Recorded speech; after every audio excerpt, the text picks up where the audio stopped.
17 years married, 3 kids, perfect life. Then I found the messages, 6 months of lies. She planned Friday dinner with her boyfriend.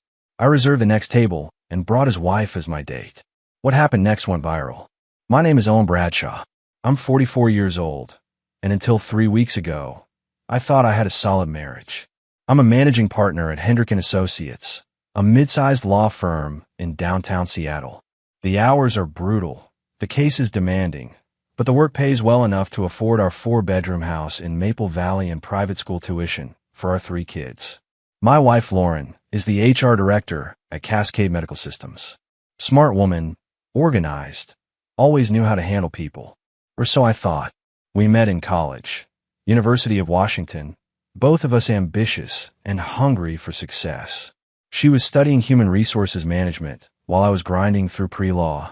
We married young, maybe too young, but it worked. Or at least I believed it did. Harper came along when Lauren was 23, then Dylan 3 years later, and finally little Zoe. 3 kids, 3 different personalities, all needing attention neither Lauren nor I had enough time to give. That's where the cracks started forming, I suppose. Not that I saw them. I was too busy reviewing contracts and depositions, building my reputation as the guy who never lost a corporate litigation case. Lauren threw herself into her career too, climbing from HR coordinator to director in less than a decade. We were a power couple, people said. The kind of partnership that looked perfect from the outside. The trouble with looking perfect is that you stop checking to see if anything's rotting underneath. It was a Thursday night when everything changed. I just closed a massive case. 3 months of 18-hour days that finally paid off when the jury came back in our favor. My client walked away with a 7-figure settlement, and I walked away with a partnership bonus that would cover Harper's first year at whatever college she chose. I was exhausted but satisfied, ready to collapse in a bed and maybe take a long weekend to reconnect with my family. I got home around 11. The house was dark except for the kitchen light. Lauren's car sat in the driveway, which surprised me. She'd texted earlier saying she was meeting her friend Emma for drinks after work. I figured she'd taken an Uber home. Inside, I found a covered plate of pasta on the counter with a sticky note. Saved you dinner. Long day. In bed. L. I heated the food and sat at the counter, scrolling through emails on my phone while I ate. That's when I noticed Lauren's iPad sitting on the kitchen table, screen still glowing. She must have been looking at something before heading upstairs. The screensaver hadn't kicked in yet. I wouldn't normally look. I'm not the jealous type. Never have been. Trust was something Lauren and I built our marriage on. Or so I kept telling myself. But something made me glance over. Maybe it was instinct. Maybe it was the universe finally forcing me to pay attention. The messaging app was open. Not regular texts, but one of those encrypted chat programs people use when they don't want things traced. The name at the top read C. Just a letter. Nothing suspicious about that, right? Except the last message made my blood run cold.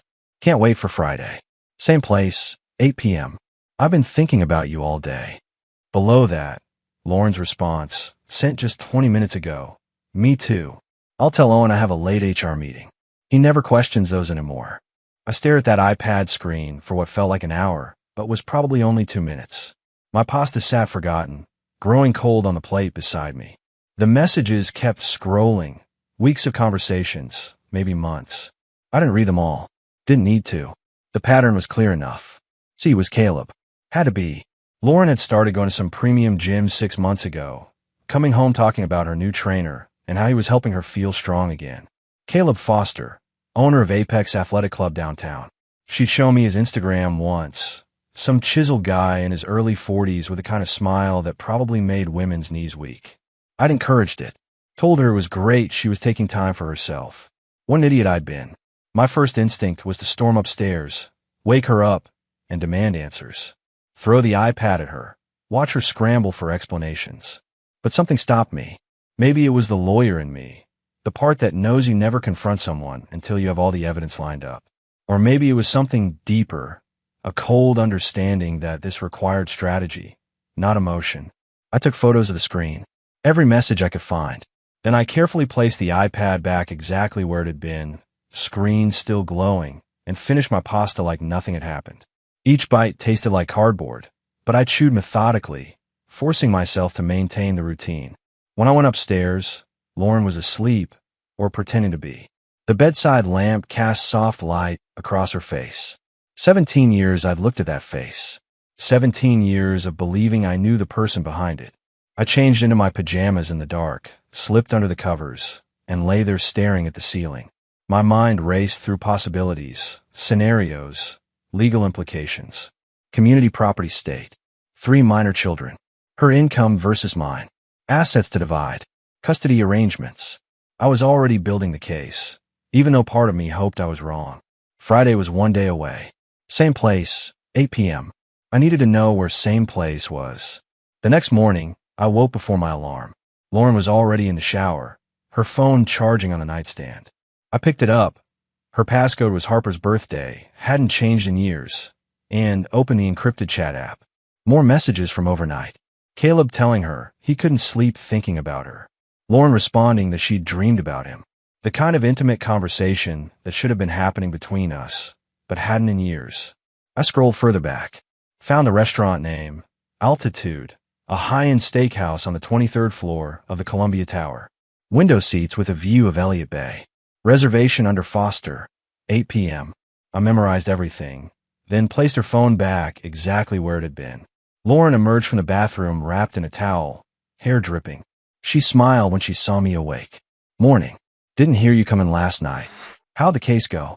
Her voice was warm, casual, like nothing in the world was wrong.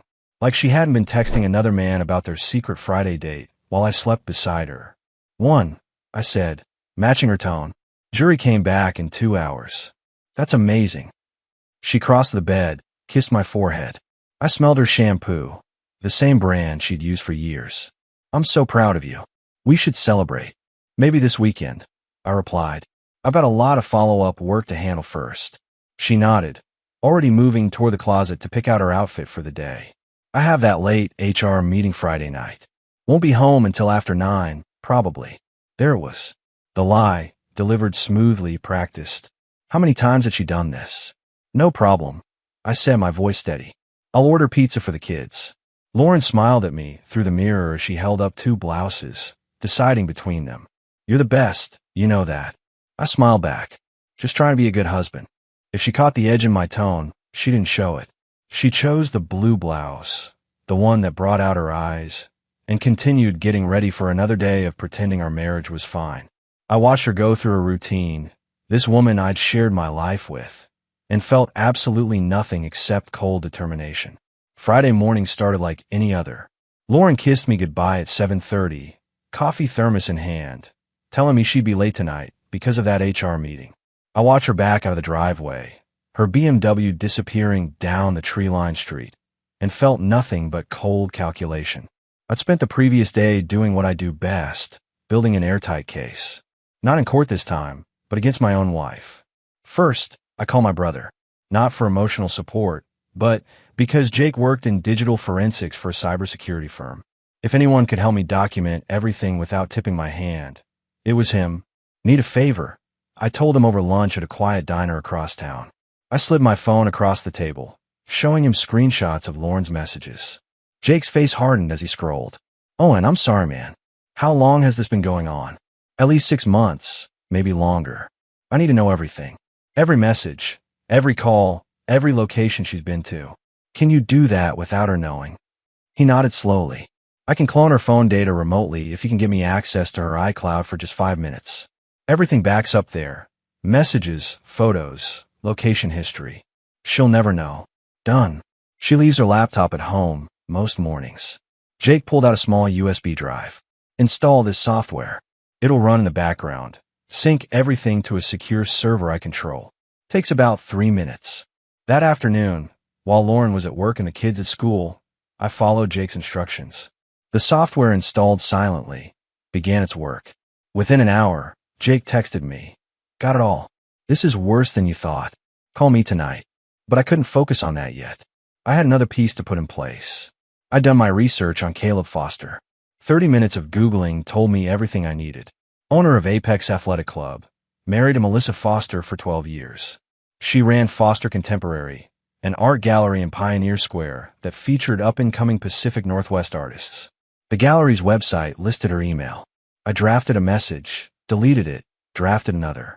How do you tell a complete stranger that her husband is sleeping with your wife? Finally, I kept it simple. Ms. Foster, my name is Owen Bradshaw. I'm an attorney here in Seattle, and I need to discuss a sensitive matter involving your husband and my wife. I believe we have mutual interests that require a private conversation. Would you be available to meet tomorrow afternoon? I can come to your gallery. I sent it before I could second-guess myself. Her response came within an hour. Mr. Bradshaw, I'll be at the gallery until 5 p.m. tomorrow. Come by at 4. I have a feeling I know what this is about. That last line told me everything. She already suspected. Maybe she found messages too. Maybe Caleb had done this before. Whatever the case, I wasn't alone in this. Friday evening arrived. I made spaghetti for the kids. Harper helped while Dylan set the table, and Zoe colored at the counter. Normal family dinner. Except one parent was missing, supposedly at a meeting, but actually preparing for a romantic dinner with someone else's husband. Where's Mom again? Harper asked, draining the pasta. HR meeting. Should be home by 9:30 or 10. Harper gave me a look I couldn't quite read. At 17, she noticed more than I gave her credit for. She's been having a lot of late meetings lately. I met her eyes. Yeah, she has. Something passed between us in that moment. Understanding, maybe, or suspicion. Either way, Harper didn't push further. At 7:45, I checked the tracking app I'd installed on my own phone that morning. Completely legal, since I own Lauren's phone line through her family plan. The little dot showed her at the Columbia Tower. Not at the office. Not at any meeting room. At Altitude, the restaurant on the 23rd floor. I smiled. Let her enjoy her evening. She had no idea what was coming. Saturday afternoon, I stood outside Foster Contemporary at 3:55, studying the gallery through the large windows. Modern art pieces hung on white walls. Abstract paintings, metal sculptures, photography that probably meant something to people who understood such things. A few customers browsed inside. Melissa Foster stood behind a minimalist desk near the back, talking with an elderly couple. Even from outside, I could see why Caleb had married her. Tall, elegant, with dark hair pulled into a sleek bun. She wore black trousers and a silk blouse. Looked every bit the successful gallery owner. I pushed through the door. A soft chime announced my arrival. Melissa glanced up, and our eyes met. She knew immediately who I was. The couple she'd been helping made their exit, promising to think about a particular sculpture. Once they were gone, she approached me with measured steps.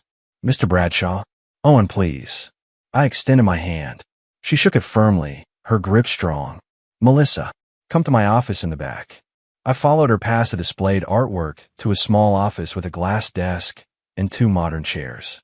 She closed the door, gestured for me to sit, then took the chair across from me. You were right, she said before I could speak. I know what this is about. Lauren Bradshaw, HR Director at Cascade Medical. Your wife. I blinked, surprised. You knew. I suspected. Found hotel charges on our joint credit card 3 months ago. Caleb said they were for client meetings. Then I found text messages. Nothing explicit, but enough. Her voice was controlled, professional, but I caught the edge of pain underneath. I hired a private investigator last month. He confirmed everything. Your wife and my husband have been meeting every Friday for the past 6 months. I pulled out my phone, showed her the screenshots I'd taken. Same story on my end. Just found out 3 days ago. Melissa studied the messages, her jaw tightening. They think they're so clever. Secret apps, coded language. But they're just cliches. The cheating spouse playbook, word for word. Last night was supposed to be their dinner at Altitude. I said, I know. My investigator photographed them there. Window table, champagne, the works. She pulled out her own phone, swiped through photos. There they were. Lauren in a red dress I'd never seen before, Caleb in an expensive suit, both laughing like teenagers in love. My stomach turned, but I kept my voice steady. I want to propose something. Not revenge, exactly, but justice. Melissa leaned back, studying me with sharp eyes. I'm listening. They have another dinner planned. Next Friday, same restaurant. I want to be at the table next to theirs. And I want you there with me. A slow smile spread across her face. You want to confront them publicly. Not immediately. First, I want them to see us together. Let them wonder, panic, scramble. Then, when the moment's right, we present everything. Messages, photos, timeline. All of it. in front of witnesses. You're a lawyer, she observed. This is strategic. It's necessary. They've made fools of us in private for months. Turnabout feels appropriate. Melissa was quiet for a moment, then nodded. I'm in. But I want something in return. Name it. Caleb's been hiding money. The gym makes good profit, but I've seen discrepancies in our accounts. I think he's been skimming, preparing to leave me. I want to help documenting that. Legal help. Consider it done. I'll have my firm's financial investigator look into it. Discreetly, she extended her hand again. Then we have a deal. Owen, let's give them a Friday night they'll never forget. I shook her hand, feeling the first real sense of purpose I'd had since discovering the affair. This wasn't about anger or hurt feelings. This was about control, about taking back the narrative of my own life. One week, I said, let's make it count. The week crawled by like a prison sentence. Every morning, Lauren kissed me goodbye with that same practice smile. Every evening, she came home and played the devoted wife and mother. We made dinner together, helped the kids with homework, watched TV side by side on the couch. The perfect suburban family. Except I knew the truth now, and I was counting down the hours until Friday. Wednesday afternoon, I met with Jake at his office downtown. He'd compiled everything from Lauren's phone, a digital record of her betrayal, organized and time-stamped like evidence for a trial. 6 months of messages, Jake said, sliding a USB drive across his desk. 247 exchanges with Caleb Foster. Hotel reservations at the Fairmont, the Edgewater, and that boutique place in Bellingham. Charges on her personal credit card for lingerie, perfume, even a weekend trip to Victoria, she told you was a work conference. I felt my jaw tighten. Victoria. Last month. 3 days. She told you it was an HR conference, right? Yeah. I even watched the kids solo that weekend. I remembered Harper asking why Mom couldn't video chat if she was just at a conference. I made excuses for Lauren, told our daughter she was probably busy with evening sessions. There was no conference, Jake said quietly. Hotel records show Caleb Foster checked into the same hotel, same dates. Adjoining rooms that probably went unused. I stare at the USB drive. This is enough for a divorce attorney to have a field day. Owen, this is enough for 10 divorce attorneys. Jake leaned back in his chair. What are you going to do? Friday night, Lauren and Caleb have another dinner date at Altitude. I'm going to be at the table next to theirs with Melissa Foster. Jake's eyebrows shot up. You're serious? Completely. Lauren thinks she's having a romantic dinner with her boyfriend. Instead, she's going to discover that her boyfriend's wife and her own husband have been comparing notes. That's bold. But what about the kids? Harper's 17. She's going to hear about this. I thought about that constantly. Harper was old enough to understand what was happening, old enough to be hurt by it. But she also deserved the truth. Harper already suspects something, I said. She made a comment last week about Lauren's late meetings. Kids aren't stupid. No, they're not. Jake studied me carefully. You doing okay? Really? I'm functioning. That's all I can manage right now. Thursday night, I called the restaurant. I need to make a reservation for Friday at 8 o'clock. Table for 2. And I need to be seated next to a specific existing reservation. The hostess sounded confused. Sir, we don't typically arrange seating based on other parties. I'm aware, but this is a special circumstance. The reservation is under Foster.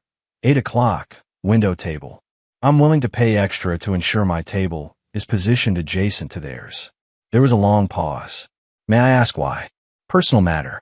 I assure you it won't cause a disturbance. Just a conversation that needs to happen in a specific setting. Another pause. Let me speak with my manager. 5 minutes later, she returned. Sir, my manager says we can accommodate your request. $200 seating fee, in addition to your dinner bill. Done. The reservation is under Bradshaw. Owen Bradshaw. Confirmed for Friday at 8. We'll have you at table 17, adjacent to the Foster party at table 16. I hung up and texted Melissa. Everything's set. Friday, 7:45 p.m. I'll pick you up. Her response came immediately. I'll be ready. Wearing my best armor. Friday morning arrived with unusual sunshine for Seattle. Lauren was practically glowing at breakfast, humming while she made coffee. She'd already laid out her outfit for tonight. That red dress, the one from the photographs Melissa's investigator had taken last week. Special day. I asked casually, pouring cereal for Zoe. Lauren glanced over, smiled. Just feeling good. Looking forward to the weekend. Me too, I replied, meeting her eyes. I think this weekend's going to change everything. If she caught the double meaning, she didn't show it. She kissed Zoe's head, grabbed her purse, and headed for the door. See you tonight late. Don't wait up. Oh, I'll wait up, I said to her, retreating back. I definitely will. After she left, Harper came downstairs, already dressed for school. She looked at me with those perceptive 17-year-old eyes. Dad, is everything okay? I could have lied. Should have, probably. But I was tired of lies. Not yet, sweetheart. But will be. At 7:30, I stood in front of my closet, deciding what to wear to my wife's date with another man. I settled on a charcoal suit, white shirt, no tie. Professional, but not formal. The kind of outfit that said I was in control. Dylan knocked on my bedroom door. Dad, where are you going? Business dinner, I said, which wasn't entirely a lie. This was business, the business of ending my marriage with dignity. On a Friday night, sometimes the important meetings happen at inconvenient times. I drove to Melissa's gallery, arriving at 7:45 exactly. She was waiting outside, stunning in a black dress that made a statement. Her dark hair fell loose around her shoulders, and she wore heels that brought her almost to my height. Ready? I asked as she slid into the passenger seat. More than ready. Let's do this. We arrived at the Columbia Tower at 8:05, deliberately late. Let Lauren and Caleb get comfortable first. Let them think they had the whole evening ahead of them. The elevator ride to the 23rd floor felt eternal. Melissa stood beside me, calm and collected, while my heart hammered against my ribs. This was really happening. The hostess recognized my name immediately. Mr. Bradshaw, your table is ready. Right this way. She led us through the restaurant, past the bar, toward the window tables with their spectacular views of Elliott Bay. And there they were, Lauren and Caleb at table 16, heads close together, laughing at something. Lauren's hand rested on Caleb's arm. Intimate, comfortable, like they'd been doing this forever. The hostess guided us to table 17, literally 3 feet away. Lauren saw me first. Her eyes went wide, her face draining of color so fast I thought she might faint. Her hand jerked away from Caleb's arm like she'd been burned. Caleb turned to see what had startled her, and his expression matched Lauren's, pure shock. Then he saw Melissa beside me. His shock morphed into something else. Fear, maybe. Or the realization that his carefully constructed lie was collapsing in real time. Owen, Lauren's voice came out as a strangled whisper. What are you doing here? I pulled out Melissa's chair, waited for her to sit, then took my own seat. Calm, controlled, every movement deliberate. Having dinner, I said pleasantly. Same as you. What a coincidence running into you here. I thought you had an HR meeting tonight. Lauren's mouth opened and closed. No words came out. Melissa leaned forward slightly, her voice cool. Hello, Caleb. Surprised to see me? Melissa, I can explain, Caleb started. Oh, I'm sure you can, Melissa interrupted smoothly. You're very good at explaining. Very creative, actually. Though I have to say, working late with clients is a bit cliché, don't you think? Other diners were starting to notice. A couple at a nearby table had stopped eating, watching our little drama unfold. Lauren found her voice. Owen, this isn't what it looks like. I laughed. Actually laughed. Really? Because it looks like you're having a romantic dinner with Caleb Foster, owner of Apex Athletic Club, who happens to be married to Melissa here. You told me you had an HR meeting. But unless HR meetings now involve champagne and holding hands over candlelight, I think you might be confused about what qualifies as work. How did you? Lauren began, then stopped.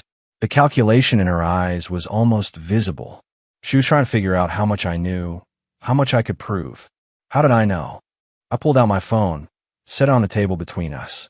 Because you left your iPad unlocked last week. Because I've been tracking every message, every lie, every hotel reservation for the past 10 days. And because Melissa and I have been comparing notes. Caleb's face had gone from shock to angry. You had no right. I had every right, I said, my voice hardening. She's my wife. You're having an affair with my wife. I have all the rights in the world to know the truth.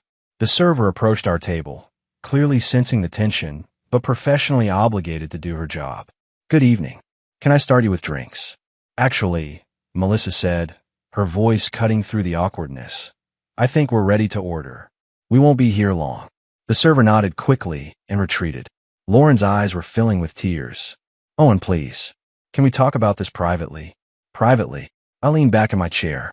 Like you and Caleb have been talking privately for 6 months? No, Lauren. We're done with private. This conversation happens here, now, with witnesses. The server returned with water glasses, her hands trembling slightly as she set them down. The tension at our tables was thick enough to cut with a knife. Other diners had stopped pretending not to watch.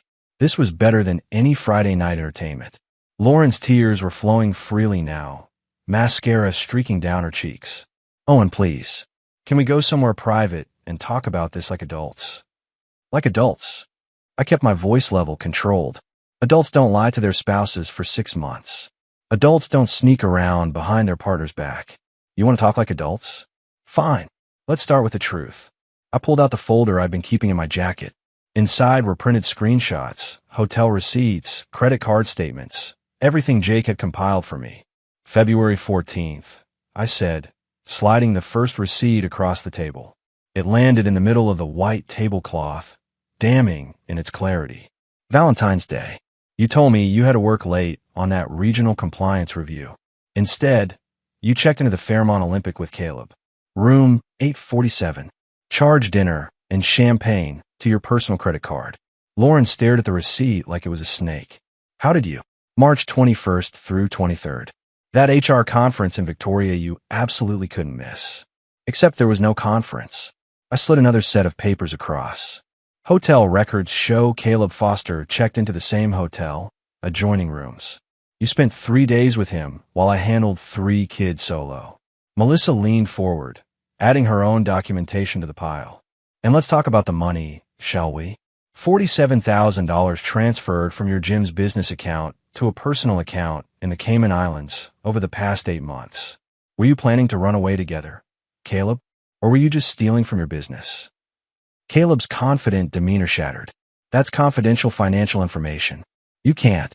I can when my forensic accountant finds evidence of fraud, Melissa said coldly. I've already forwarded everything to the IRS and the State Attorney General's office. They're very interested in your creative bookkeeping. Lauren turned to Caleb, her voice rising. You told me you were investing in expanding the gym. You said that money was for new equipment. So he lied to you too. I observed. How does that feel, Lauren? Being on the receiving end of deception. A man at the next table actually applauded. His wife shushed him, but she was smiling. Caleb stood abruptly, his chair scraping against the floor. I don't have to sit here and listen to this. Sit down, Melissa said, her voice cutting like a blade. Or I'll call security and have them escort you out. Your choice. Caleb sat. The fight had drained out of him completely. I turned back to Lauren, pulling out my phone. But my favorite piece of evidence is this. Your messages to Caleb from 2 days ago. I read aloud from the screen. Owen's so focused on work, he barely notices I exist anymore. He's like a robot, predictable, boring, always doing the right thing. I need someone who makes me feel alive. Lauren's face went crimson. That was private. Nothing's private when you're cheating on your spouse, I replied. You want to know what's funny? While you were complaining about how boring and predictable I am, I was working 80-hour weeks to pay for our house, our kids' private schools, your car. Everything you enjoy, I provided. And this is how you repay me. I never asked you to work that much, she said weakly. No, you just enjoyed spending the money I earned. I leaned back, feeling oddly calm. The anger had burned out, leaving only cold clarity. Here's what happens next. Monday morning, my attorney files for divorce. You get 30 days to move out of the house. I'm keeping primary custody of Harper, Dylan, and Zoe. You can't take my children. I'm not taking them. You gave them up when you chose to destroy our family. I gestured to the pile of evidence. Any judge who sees this will understand why the kids need stability, not a mother who's been lying to them for months. Melissa stood, gathering her things. I think we're done here. Owen, thank you for tonight. It was illuminating. I stood as well, leaving a $100 bill on the table. That should cover our water. Lauren, I'll see you at home. Eventually. Take your time. As Melissa and I walked away, I heard Lauren sob behind us, raw and broken. Caleb was trying to calm her down, his voice low and urgent. Other diners watched us leave with a mixture of shock and fascination. In the elevator, Melissa turned to me. How do you feel? Like I just performed surgery without anesthesia. I admitted. Necessary, but brutal. They deserved it. Maybe. But our kids didn't deserve any of this. The elevator doors opened to the parking garage, and we stepped out into the cool Seattle night. I didn't go home right away. After dropping Melissa at her gallery, I drove aimlessly through Seattle, watching the city lights blur past. My phone buzzed constantly. Text from Lauren that I didn't read, a voicemail I didn't listen to. Whatever she had to say could wait. At midnight, I finally pulled into our driveway. Lauren's car wasn't there yet. The house was dark except for Harper's bedroom light. Of course she was still awake. 17-year-olds never sleep. I went inside, found Harper sitting on the living room couch with her laptop, supposedly doing homework. But her eyes were red, and tissues littered the coffee table. She looked up when I entered. Someone posted a video from the restaurant online. It's everywhere. One of my friends texted me the link. I sat down beside her, suddenly exhausted. I'm sorry you found out this way. How long have you known about Mom and that guy? 2 weeks. Since I found messages on her iPad. Harper's voice broke. Why didn't you tell me? Because you're 17. You shouldn't have to deal with your parents' problems. I already knew something was wrong, she said quietly. Mom's been different for months. Always on her phone, always distracted. I thought maybe she was stressed at work. I didn't think. She couldn't finish the sentence. I put my arm around her shoulders. She leaned into me, and I felt her shaking with silent tears. Is it my fault? She whispered. Did I do something wrong? Harper, look at me. I waited until she met my eyes. None of this is your fault. Not yours, not Dylan's, not Zoe's. Adults make their own choices. Your mother made hers, and now we all have to deal with the consequences. Are you getting divorced? Yes. She nodded, wiping her eyes. Good. What she did was horrible. You deserve better. The front door opened. Lauren stood in the entryway, still in that red dress, her makeup completely destroyed by tears. She saw us on the couch and froze. Harper, sweetheart, she began. Don't, Harper said, standing up. Don't sweetheart me. You've been lying to all of us. It's complicated. It's not complicated. Harper's voice rose. You cheated on Dad. You lied about where you were going. You made him look stupid in front of the whole city. Harper, please. I don't want to hear it. Harper grabbed her laptop and headed for the stairs. I'm staying with Dad. Wherever he goes, I go. She disappeared upstairs, her bedroom door slamming behind her. Lauren turned to me, tears streaming again. Owen, we need to talk. Now you want to talk? Where was this desire for communication 6 months ago? I made a mistake. You made a choice. I corrected. Multiple choices. Hundreds of them, actually. Every text message, every hotel room, every lie. All choices. She sank into the chair across from me, looking smaller somehow. Defeated. I don't know what happened. Things between us got so distant. You were always working. I was always stressed. Kayla paid attention to me. Made me feel seen. So this is my fault. Because I worked too much to support our family. No, that's not what I meant. I felt invisible. You weren't invisible, Lauren. I saw you every day. I came home to you every night. I was here. I stood up, suddenly too tired for this conversation. But apparently, that wasn't enough. I wasn't exciting enough, attentive enough, whatever enough. So you found someone who was. Where do we go from here? My attorney's office, Monday at 9. We're doing this the civilized way, with lawyers and mediators. You'll get what's fair financially. But I'm keeping primary custody. You can't take my children. I can, and I will. Any judge will side with a parent who didn't commit adultery and lie to their family for 6 months. I headed for the stairs. I'm sleeping in the guest room tonight. Tomorrow, you start looking for an apartment. You have 30 days. Owen, please. Good night, Lauren. I went upstairs, checked on Dylan and Zoe, both asleep, blissfully unaware that their world was about to change. Then I stopped at Harper's door, knocked gently. Come in. She was sitting on her bed, still dressed, staring at her phone. Everybody knows, Dad. It's all over social media. Someone recorded video at the restaurant. My heart sank. I'm sorry. Don't be. Mom deserves it. She set down her phone, looking older than 17. Are we going to be okay? Yes. It won't be easy, but we'll get through it. Together. Together. You, me, Dylan, and Zoe. We're a family, no matter what. She hugged me then, fierce and tight. I love you, Dad. I love you too, sweetheart. 3 months after that Friday night at Altitude, I sat in a conference room at my firm with my divorce attorney, Rebecca Schultz, reviewing the final settlement. Lauren sat across from us with her own lawyer, looking thinner and older than I remembered. The affair had taken its toll on both of us, but she'd gotten the worst of it. The video from the restaurant had gone viral. 8 million views on TikTok, picked up by local news stations, even featured on a national morning show about infidelity. Lauren had become Seattle's most famous cheater. She lost her job at Cascade Medical 2 weeks after the confrontation, when HR decided her presence was detrimental to company morale. Caleb's situation was even worse. The IRS investigation had uncovered $73,000 in unreported income and tax evasion. He'd pleaded guilty to avoid prison time, but he'd lost Apex Athletic Club in the settlement. Melissa had taken everything: the gym, their house, his retirement accounts. Last I heard, he was working as a personal trainer at a chain gym in Tacoma, living in a studio apartment. Mr. Bradshaw, Rebecca said, pulling me back to the present. The terms are favorable.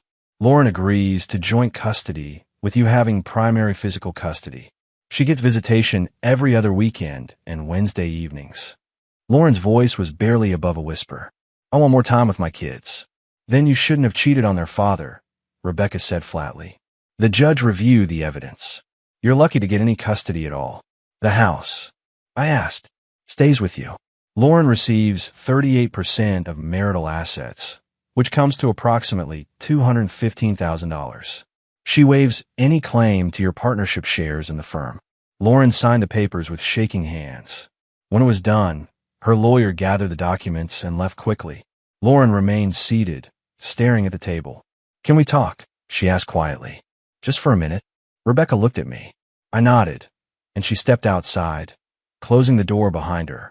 I'm sorry, Lauren said. I know that doesn't fix anything, but I need you to know I'm sorry. I appreciate that, but sorry doesn't undo 6 months of lying. I know. She wiped her eyes. Harper won't talk to me. She hangs up when I call. Dylan's barely civil.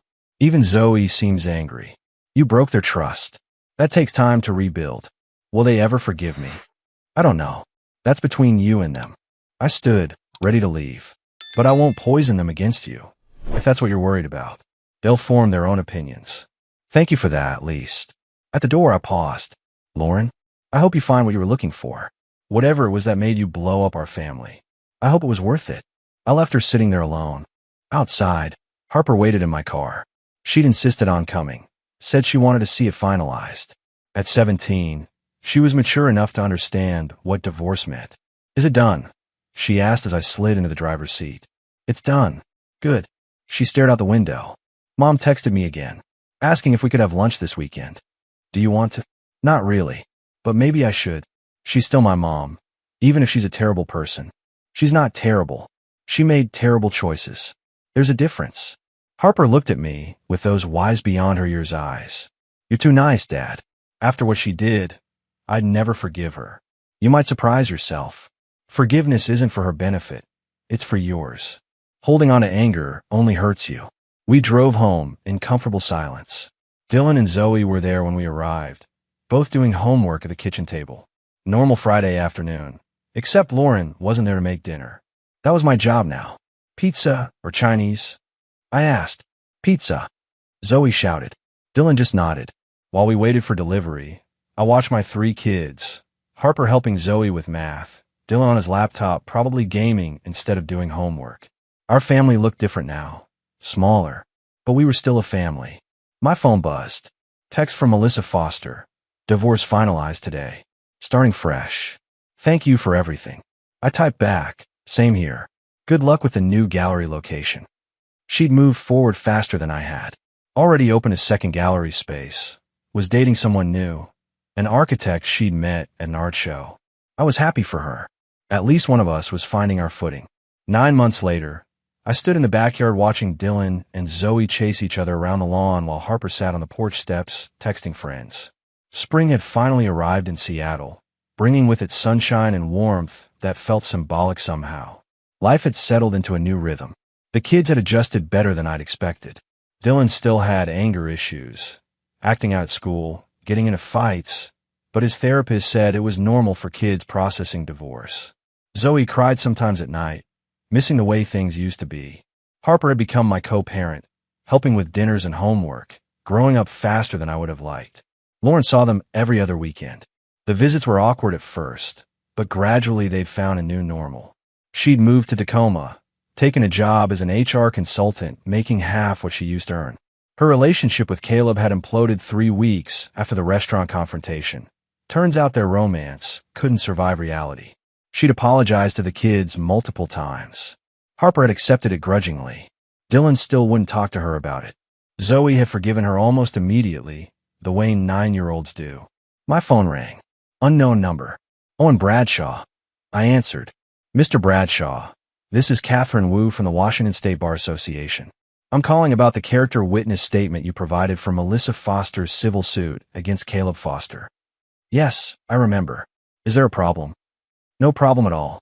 The suit was settled this morning.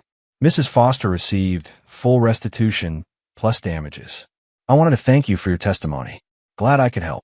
After hanging up, I felt a sense of closure. Melissa had gotten her justice. Caleb had paid for his fraud. The legal system had actually worked for once. Harper came over, flopped down on the grass beside me. Dad, can I ask you something? Always. Do you think you'll ever date again? Like find someone new? I considered the question. Maybe eventually. Not anytime soon. Good. We're not ready for a stepmom yet. Noted. She picked at the grass. I saw Mom yesterday. She seems sad. I imagine she is. Do you still love her? I thought about that carefully. I love the person I thought she was. The person she actually turned out to be? No. That person hurt all of us too badly. That makes sense. Harper leaned her head on my shoulder. I'm glad we stayed with you. Me too, sweetheart. Dylan came running over, out of breath. Dad, can we go to the batting cages tomorrow? Coach says I need to work on my swing. Sure. 9 o'clock. Perfect. He ran off again, full of 10-year-old energy. I watched him go, thinking about how resilient kids were. They'd been through hell, but they were bouncing back. My phone buzzed again. Text from Jake. Beer tonight? Bring the crew. I looked at my 3 kids, at the home we'd built from the ruins of betrayal. We'd survived. More than that, we were thriving. Who wants to go see Uncle Jake tonight? I called out. 3 enthusiastic responses. Zoe came running, Dylan right behind her. Harper stood, brushing grass from her jeans. As we headed inside to get ready, I felt something I hadn't felt in months. Not happiness exactly, but contentment. Peace. The future stretched ahead, uncertain, but full of possibility. I had my kids, my career, my integrity intact. Lauren had made her choices. I'd made mine. And I'd chosen to be the kind of man my children could respect. The kind of father who showed them that dignity and honesty mattered more than revenge or bitterness. That evening, as we sat around Jake's backyard with burgers and laughter, Dylan asked out of nowhere, Dad, are you happy? I looked at my brother and my 3 kids, at the life we'd built together from broken pieces. Yeah, buddy, I am. And I meant it.